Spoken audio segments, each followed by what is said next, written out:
Et sur l'ancienne ligne de chemin de fer Cahors-Cap-de-Nac à partir du mois de mai 93. Philippe Barre et Marc Arturat ont pris le train pour vous. Elle épouse sur près de 70 km les méandres de la rivière Lot. La ligne de chemin de fer qui relie Cahors à Cap-de-Nac est probablement l'un des plus beaux itinéraires de Midi-Pyrénées. Créée en 1886 pour relier le bassin de Decazeville au Haut-Fourneau de Fumel, cette ligne a connu bien des vicissitudes. Le trafic voyageurs s'est interrompu en 1980 et le dernier train de marchandises a circulé au mois de septembre 89.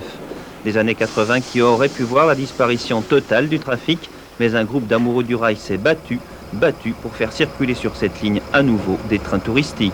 L'idée a germé en 84. On a voulu créer des trains touristiques sur cette ligne en complément du trafic qui existait à l'époque marchandises pour essayer de la préserver dans l'épopée du démantèlement actuel de la SNCF. Mais nous avons continué à faire des trains touristiques pendant un an.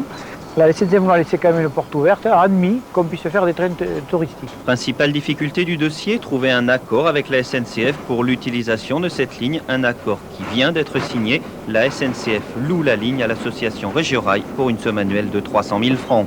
Pour la SNCF, il s'agit effectivement avant tout d'une ligne qui est neutralisée, elle n'est point désaffectée et donc susceptible de présenter toutes les caractéristiques de sécurité.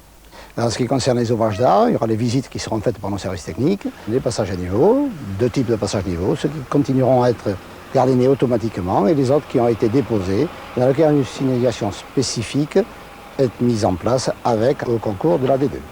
Reste pour peaufiner le dossier à obtenir un complément de financement de la part des collectivités territoriales. L'association Régiorail a fait appel au département du Lot et de l'Aveyron, deux collectivités qui devraient répondre très favorablement.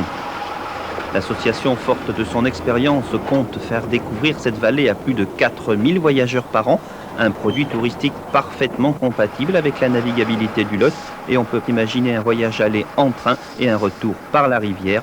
Prochain coup de sifflet, 1er mai 1993.